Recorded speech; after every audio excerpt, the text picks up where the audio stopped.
நம்ம ஹீரோ பக்கத்துல ஏதாவது நிலங்கள் இருக்கும்னு ஒரு நம்பிக்கையோட அந்த பெரிய மலை மேல ரொம்ப கஷ்டப்பட்டு மேலே ஏறி பாக்குறாரு. பார்த்தா சுத்தி கடல் சூழ்ந்து இருக்கு. பார்க்கவே ரொம்ப பயங்கரமா இருக்கு. ரொம்ப ஆக்ரோஷமான பெரிய பெரிய அலைகள் அந்த தீவை சுத்தி மோதி அடிச்சிட்டு இருக்கு. மொத்த நம்பிக்கையும் இழந்து ரொம்ப சோகமா அந்த மலை மேல தனியா நின்னுட்டு இருக்காரு. அப்ப கடல் ஓரத்துல ஒரு மூலையில ஏதோ ஒன்று அடிச்சிட்டு வந்திருக்கு. அது என்னன்னு கீழே இறங்கி வேகமா ஓடி வந்து பாக்குறாரு. அது ஒரு டெட் பாடி. அது நம்ம ஹீரோவோட ஃப்ரெண்டு தான்.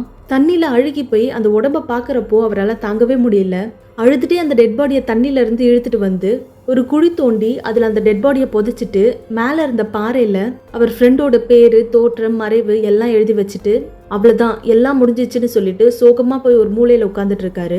மறுநாள் காலையில இலைகள்ல பனித்துளி சேர்ந்துருக்கு. அது எல்லாம் தேங்காய் ஓட்டுல சேகரிச்சு சுத்தமான தண்ணீரை திருப்தியா குடிச்சிட்டு ஒரு ஷார்ப்பான குச்சை எடுத்து மீனை பிடிக்க ட்ரை பண்றாரு. பட் ஃபர்ஸ்ட் டைம்ன்றனால ஒரு மீன் கூட மாட்டல. அப்படியே நைட் ஆகிடுது. நடு ராத்திரியில கடற்கரை கிட்ட வந்து உச்சா போயிட்டு இருக்காரு. அப்ப தூரத்துல சின்னதா ஒரு வெளிச்சம் தெரியுது. ஏதோ ஒரு படகு தூரத்துல நின்னுட்டு இருக்கு. நம்ம ஹீரோவுக்கு என்ன பண்றதுன்னே புரியல. வேகமா ஓடி போய் டார்ச் எடுத்துட்டு வந்து அதை அணைச்சு லைட் அடிச்சு காட்டுறாரு. பட் டார்ச் வெளிச்சம் பெருசா தெரியல. ஸோ இனிமேல் இங்கேயே நின்னா வேலைக்கு ஆகாதுன்னு தலையில ஒரு துணியை எடுத்து கட்டிட்டு அந்த கிழிஞ்சு போன ரப்பர் போட்டை எடுத்துட்டு துடுப்பு போட்டுட்டு வேகமா கிளம்புறாரு. சின்ன சின்ன அலைகள் வருது. ரொம்ப கஷ்டப்பட்டு ஒவ்வொரு அலைகளையும் கடக்குறாரு. போக போக அலைகள் ஒவ்வொன்றும் மலை மாதிரி பெருசா இருக்கு. அவரோட போட்டையே கீழே கவுத்து விட்டுரும் போல அந்த அளவுக்கு அலைகள் ஒவ்வொன்றும் ஆக்ரோஷமா இருக்கு. நம்ம ஹீரோ ஃபுல்லா நனைஞ்சிடுறாரு. கடைசியா ஒரு மிகப்பெரிய சுனாமி அலை மாதிரி ஒரு பெரிய அலை வருது. இந்த வாட்டி நம்ம ஹீரோவால தப்பிக்க முடியல. போட் தண்ணியில மூழ்கி நம்ம ஹீரோ அலைகளால தூக்கி வீசப்படுறாரு.